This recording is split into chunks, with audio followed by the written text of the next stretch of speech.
What's up guys, macadii here. Now today I'm bringing you guys the week 3 battle of the GBA D-League where I was up against Hardy, coach of the Miami Dolfinneons. Now if you haven't seen the Teambuilding video, sort of going over what I'm actually bringing for this, I would recommend that you go and check that out first because it would sort of give you an idea of the sets, especially with post-com. It makes a little bit more sense. So the link is down in the description below if you want to go and check that out. Now if you're hyped for this battle, don't forget to hit the like button down below as well. Now, unfortunately, Hardy did not bring the Butterfree. I was kind of hoping he was going to bring Butterfree. If he did bring it, though, I'd be scared to get swept by it. But I did have several backstops to handle that though, because otherwise I'd be completely humiliated. But yeah, one thing I noticed with his team when I started was, first of all, he would have to have rocks on the Nidoking, which would definitely water down his offensive potential on that. Also, no Mega Medicham, which it's slightly confusing, I must admit. I know Dusclops obviously kind of walls it, but still, like, it KOs or 2-hit KOs pretty much my entire draft. So not seeing it on there was a big relief for me. Weavile could obviously be a problem, but I had Umbreon that was sort of designed to be able to take that out without. It was going to be okay. It was more of a check than a counter, I would say. What I also noticed is his only way of removing hazards here was the I call it Beyblade, but the Hitmontop there, which obviously Dusclops absolutely walls, and if he's decided not to bring Foresight, which I had a feeling he might not bring, just because he wanted a little bit more coverage, that meant once rocks were up, they were going to stay up. P2 was going to be a bit of a problem because I had X-Cloud to handle that, but I was hoping it was going to be download rather than trace, because obviously, my way to handle Sylveon then comes back on me if he is then Trace, and it just makes killing it a little bit harder, especially when Excadrill and also my Crobat, they just about don't 2-hit KO. They do sort of about 37 to 46 each, both with Earthquake and maybe a little bit more with the Crobat, but not enough to actually reliably 2-hit KO. So what I needed was either a Toxic or a Burn on that thing, and definitely, with this match, not to spoil anything that goes on, but there's a lot of sort of battle over who's actually controlling the play and the actual field itself, which is, yeah, it was a really quite an interesting battle, really, from that aspect. So I do recommend you stick around for it as well, just for the whole thing to watch that. But apart from that, I couldn't see too many other things to worry about. My only other worry was if the Rotom had Trick and it was Scarfed or something like that, because if it tricked my Umbreon, that could be a problem. And obviously, I was kind of hoping that was going to be Spec Sylveon, because I could handle that really well. Because say he brought it in on Umbreon, I protect with Umbreon. Typically, they've got Psyshock and they've got Hyper Voice. Psyshocks, and then I can just stay in and go for the Foul Play, as long as I'm pretty sure it's Specs. And then if he goes to the Hyper Voice, then I can just go straight out and start Boom Bursting away, as long as that Rotom hasn't got the Trace there. So what we're going to do is we're going to jump straight into the battle here. And I just shocked myself with the music. There you go. Now it should start fairly normally. I was not expecting that at all. Okay, so I decided to lead off with the Crobat here, which was my main sort of aim. It does lead off with Washington here. Now, I decided to not risk it, because obviously Scarf Rotom does actually outspeed X-Wing. So I decided to hard switch here rather than go for the U-turn. I know I could have done about 20% with the U-turn, but it really was not worth risking. But does reveal he's got the Willow, so this is probably defensive, or even specially defensive, which I would much rather see, but I can also synchronize the burn on there, which is really nice, and I can just heal Bell this next turn. And I just need to make sure my Umbreon stays up at a good amount of HP. Also being burnt, my foul plays do less. So it's definitely, I do really want to try and make sure that I can handle that Weavile. Because while being burnt, it just puts me in a really precarious position. Does go out to Navi here. Now, at this point, I do go for the heal Bell here, and I know now I'm in a position where I could sort of start going out into my X-Cloud. So I get some leftovers recovery here, which starts putting me back up to a range where I can handle it a little bit better. I decided to go straight out here, because I didn't think he was going to go for Psyshock this time. He was almost definitely going to go for Hyper Voice. So I get out to Bieber here, as he goes for the Hyper Voice, and that means I can absolutely take that absolutely fine, no problems at all. So this means he is ended up being forced out, but then does go into Blender, and from here I was kind of like, oh, I hope he's not got Trace, but he does end up having Trace. So this is going to be a very interesting match, because my counter is then countered by his counter, but if that makes sense, which is quite interesting to actually think about it. So what I do is I decide to go out into my Umbreon here, because I can take whatever he's got, and he's got Swagger. And I instantly knew that this match was going to be a long match, because this thing is going to be a real pain to try and take out. But I'm getting leftovers on recovery on my Umbreon, which is absolutely fine. And actually, so I know I can handle this P2 a little bit better. It's just going to be really fat and a bit annoying. So I decided to go into Mirage here. I know I could lose. Obviously, I am sashed, and I could have broken the sash there, but he actually ends up switching out into Navi here. So what I decided to do is I decided to set up my rocks here, which I think was the best play, and he actually then makes the play of going for the Baton Pass. So he specs Baton Pass, probably Psyshock, and then some other move as well. So getting up my rocks while preserving the sash is absolutely huge. Goes down to Weavile. So I knew my sash was up. I could just go for a U-turn here and get a good amount of damage off. Even if my sash is broken, it was definitely still worth it. But for some reason, I outspeed. So he's not, he may be even adamant, which means that I do outspeed that, and I can go back. And then I can go back out into Anubis, which is my game plan. So what I decide to do here is he does go for the knockoff here, which means I do lose my leftovers recovery. And which is unfortunate. He does show that there is no life orb on this, which is unfortunate. Does go for the Icicle Crash here. This means he is going to be doing a little bit less damage. But on the other side, I can't just be fat and sit there and wait till his Life Orb Recall takes it down for him, which is really unfortunate. So I am forced to go for the Protect here, just in case he does end up flinching me or something like that. But he does go for the Swords Dance, so now this is a little bit scarier. I know I can take a hit though, as long as I don't flinch, it should be fine. I've also got a my sashed Azelf at the back as well, so I knew I'd be able to take this out. But he does miss the Icicle Crash at that quite key moment. And I am able to take him out with the foul play.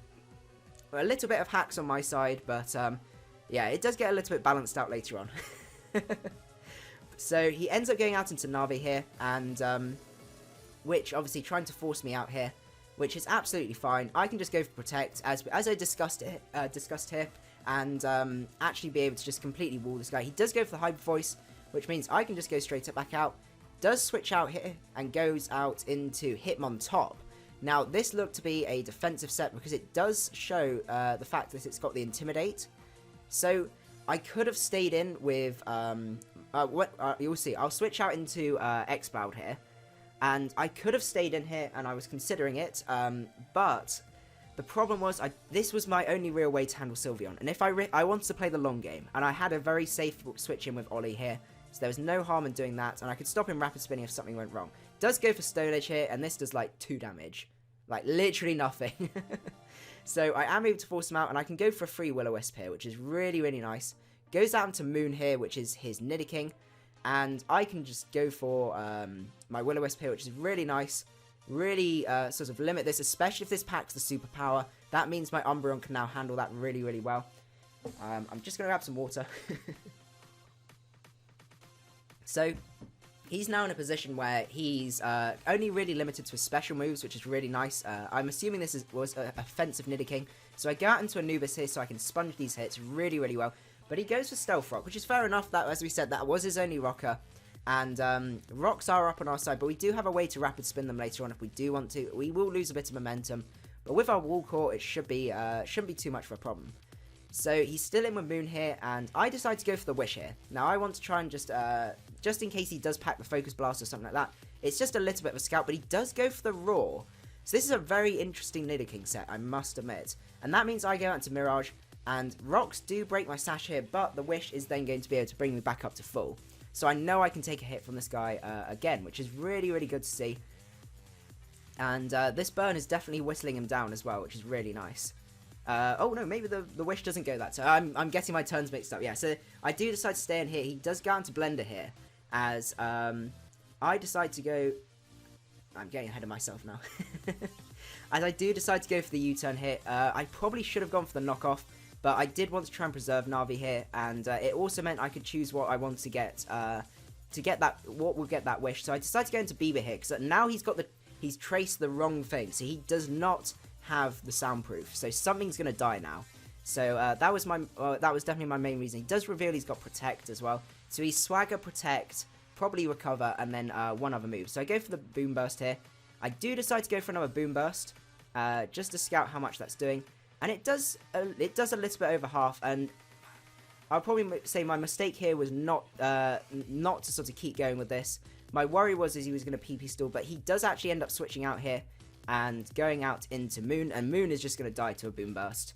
But it's something I had to then watch out for was later on was the potential for him to PP stall, because I was only doing slightly above 50, so maybe slightly specially defensive, or I've just got, that was just a low roll or something like that. But it was good to test the water there. Does go into Navi here, and now I know a Psyshock's coming, because that's the only way he's going to be able to touch this. And he can't afford to go for the boom, to go for his Hyper Voice. So I can actually go out into my Umbreon here, and it is quite funny how one of his most offensive things on the field has literally dealt no damage so far, just because the way I'd set this up so I'd be able to handle the Specs Sylveon. Does go into Hitmontop here to try and take me out, and sort of put the pressure on that way.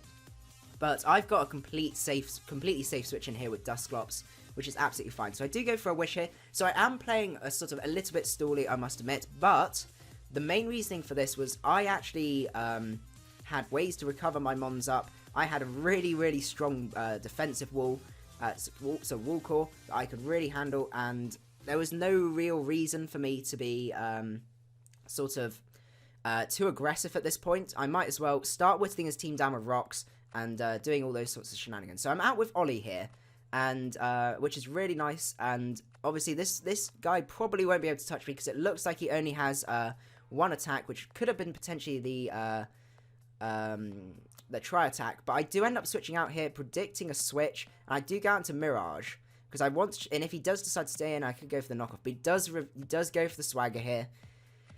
And this thing is just a bit of a pain, to say the very least. Just because the Swagger play here. So he does end up forcing me out. I'm not going to risk Mirage just yet, because I know I want to try and get that knockoff off. And I go out into Anubis because I knew I could take pretty much any hit, and I can get a Wish up and just heal up on this guy. So I do go for the Wish here, as this does mean he can go for the Swagger, but there isn't really any way he's going to be able to take me out, because even if I hit myself in Confusion, it's really not going to do too much to me. So I don't have too much of a problem staying in here. But this swagger guy does start to get a little bit annoying. But I made sure that I wouldn't get sort of too frustrated or anything like that. But he does reveal here that he does have the recover, which is a pain because, as I said, I don't really have many things that can 2-hit KO this, outside of maybe if he's not traced the soundproof. So I decided to switch out here and go out into Mirage because I'm like, right, I need to get a knockoff on this guy. This is my best bet. And he reveals the Ice Beam here. But I knew I could take this really easily. It was absolutely fine. But he does get the crit, and he gets the crit freeze.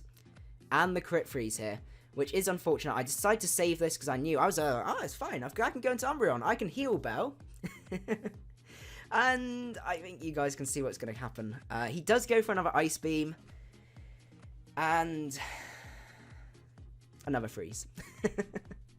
Which is unfortunate, as it's unavoidable on his point. Like, there's nothing against that. And he does decide to stay in and start Ice Beam. And I was like, right, I need to stay in and I need to fall, because this is the best thing that I can 4 up against and just stall out turns. I don't have leftovers as well, which is unfortunate. He does go for the Swagger here, which means that even if I do break out of the ice, it means that even then I have a chance of actually doing it. So I do 4 out this turn though, which is really nice, and I break through Confusion, get that heal bell off, which is absolutely key, because now I'm not frozen on the Azelf as well, so I can get another really good hit off on that. Does go for another Ice Beam here, really not doing a huge amount of damage, and I'm still confused though, which is really unfortunate, and I do manage to get the Wish off though, so this means I can actually come up to full and handle this completely fine. Even if I hit myself in Confusion now with a +2 Swagger here, it's absolutely fine. The next turn I also snap out of Confusion here, and I do decide to go for the Protect because I did want to make sure that I can guarantee getting that off. And he does just go for another Ice Beam just in case he gets another Ice Beam crit and freeze and all that sort of stuff. I really didn't want that, so I do decide to switch out here, and I go out into my Exploud because he doesn't have the into Ollie, the Dusclops, because I was like, right, I need to get a burn on this guy. That's going to be the best bet from here. But he does go for another Swagger, and the sort of process continues from here. So I'm now in a position where I've either got to stay in and risk it or try and hit myself in Confusion, which obviously wouldn't do a huge amount, but I did think he was probably going to go out at this point. Goes out into the Rotom here. And this is starting to be worn down by Rocks and also by Burn, which is really nice. But I do pull a double here and go out into Bieber, which is really, really nice. So I'm in quite a strong position here. I then have to try and decide, do I go for that Specs Toxic predicting the switch? Because either that will go really, really well or really, really badly. And it was a really, really tricky choice here. But does switch out here, goes out into Blender, and I'm trying to remember what choice I made.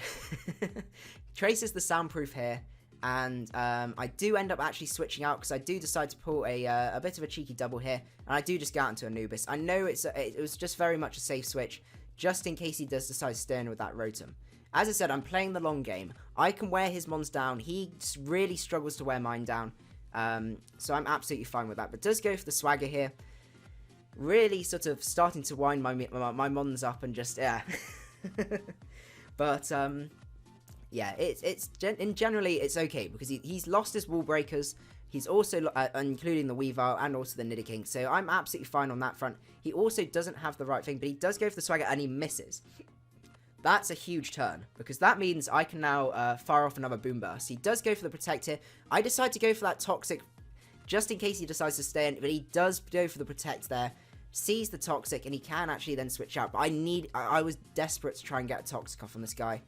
It was just, yeah, it was really bugging me, but he does go down to Washington, but this is fine. He's really starting to get worn down, and I do have a perfectly safe switch in for this, so that's absolutely fine. So he does start to recover up a little bit with his HP with leftovers and just starts getting worn down here. So I do end up retreating out here and going out into Anubis, as he's probably just going to go for a Volt Switch, which is fair enough on his point. And he does go for the Volt Switch here.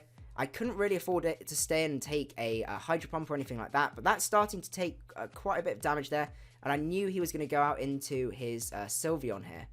And with the lack of leftovers, that's actually going to make quite a bit of difference, because every time the switch is in, it's starting to get to the point where 2 Hydro Pumps might be able to kill. But I go for the Protect because it's the safest play to make there, as he does reveal he's going to go for the Hyper Voice. So he's forcing me to switch here.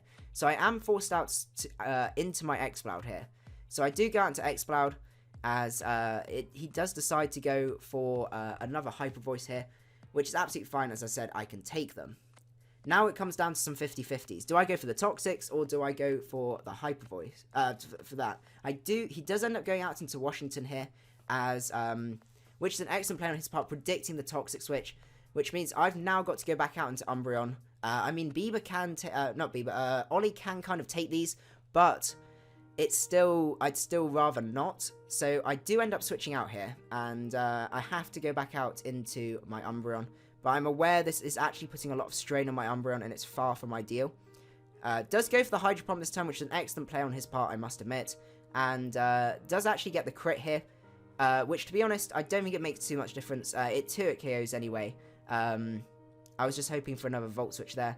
But it's okay. I actually don't really need Anubis. Obviously, like, being able to Wish Up and stuff like that would be really nice. I do go for the Protect here to that, but he does go for another Hydro Pump here, so I have to try and go for a Wish, hoping he may end up missing or something like that. It also meant he got a little bit more burn damage on him.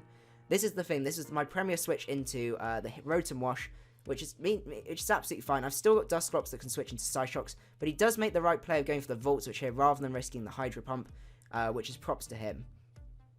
So he does end up going back out here, and around this point here, I think he's starting to realise actually he's really struggling to be able to take out my sort of defensive core, even without the Umbreon. So there is a little bit of sort of timer stalling here to actually preserve the differential, but I can start going on the offensive now. I go out into Cash Flash with the Mold Breaker, which means that even the Rotom won't be able to handle me, as he does end up withdrawing here. I was very tempted to go for the Rapid Spin here, but I just had to try and get some EQ damage off, and the P2 might have been at just the right amount of HP where I might have been able to take it out. And once this is the thing, once the P2's down, then I pretty much sweep. So he does go into him on top. I can take those, and him on top takes that relatively well, but this means I can actually go out into Ollie and just completely wall him. So you can see what I'm saying about this. This match is all about who's in control of the field, who's forcing the switches, who's making the right switches, as he does go for the close combat here. So now he's under pressure because I might be firing off a Will-O-Wisp here, as he does go into Navi. Now this is really, really useful, because while Navi still now becomes that little bit more of a threat, because I've lost the Protect to actually scout for this guy, I've also not really got a Psyshock switch in. but now he's at a point where he's burned. And this means that I decide to actually stay in, as he does go for the heal bubble, because I could take one of these. It does about 50% to me. Even Specs Hyper Voice, non-specially invested on Dusclops, is like about 50 to 60%, which is just insane. I can take those, and I knew I needed to get rid of this guy, because once this guy was gone, that was it. He lost all offensive pressure completely. I mean, Rotom Wash still could be a problem, but at the health he was at, I was a little bit worried of maybe Pain Split or something like that, but he does go for the Hydro Pump here, as I decide to go for the Willow at this point here, because I knew I could take those hits, but I do miss my Willow, which is actually pretty huge, because it means he actually gets a few more turns where he can live. I am forced to go for another Willow here, as he does go for another Hydro Pump. I knew I could take two, so I do take the other one really well, and I go for the Will-O-Wisp. And getting another bone on this Rotom is really useful, because it's just my best way of whittling this down. I know, obviously, Excadrill can handle it later on, but in terms of the rest of my mons, it just it's a bit of a pain to try and deal with. So, he does go for another Hydro Pump here, and I was praying he didn't crit. After some of the freeze hacks and stuff like that, I was kind of expecting it, but I do take it, and I go for the rest. This is why Dusclops, this is why I drafted Dusclops. Up against walls that have to try and whittle you down, they cannot do anything. And it's just absolutely beautiful. As I said, even that Sylveon with Specs, I'd be able to take it out and also rest up on the Rotom, most likely from there. So I do force him out here because he's trying to preserve differential, and decides to go into into Blender here. And he does end up tracing my pressure, which is absolutely fine. I do go for the Sleep Talk, if I remember rightly. And just to see what I would try and get, and I can't remember what I actually get. And I do get the Will-O-Wisp, which is really nice. So now we're in a much stronger position. We actually have a Willow on this guy, which is what we wanted this whole match, but we were just trying to get that sort of match up just so we could get that. And he's now in a position where I could take him out, but I couldn't afford to switch straight in and take an Ice Beam or a Swagger or something like that. But I do go into Bieber because I knew I could take the hits. Bieber doesn't have to rely on handling the soundproof stuff, but he does go for the Swagger again. And it's just being a little bit annoying here. They also, with the timer being slightly stalled as well, we only had about 10 minutes of the match left, so I knew if I wanted to take this guy out, it would have to be quite quick, but I didn't want to rush this. Oh, and that's the end of the battle, actually. So that was actually the end of the battle, unfortunately. So he did actually successfully timer stall there, which, to be honest, I actually have no problem with. It's a legitimate strategy for him to take there. He knew he was on the back foot and he was going to be losing, and it was his best way to preserve differential. So, honestly, I have no problems at all with him doing that at all. Honestly, yeah. And I hope you guys don't sort of complain too much about that as well. As I said, I know it's slightly frowned upon, but it is a slightly different situation because it's actually he's actually accepting the fact he's going to lose. He's lost. He knows he's going to lose, so he wants to preserve differential. It's not like the other way around, which people argue is the more douchebaggy way. So I have absolutely no problem with that at all. But in terms of actually how the game played, I was really happy with how my core handled his team really well. As I said, I did first of all make a team which, on paper, it would look fantastic. Like, it walled at so many different things. But with the right coverage on the right mons, I would really struggle. Especially that team there. I would have had a bit of trouble with that team. So I'm glad I stayed up till 2 a.m. that night and pulled a very, very late night, especially when I had work at like 6 a.m. in the morning the next day.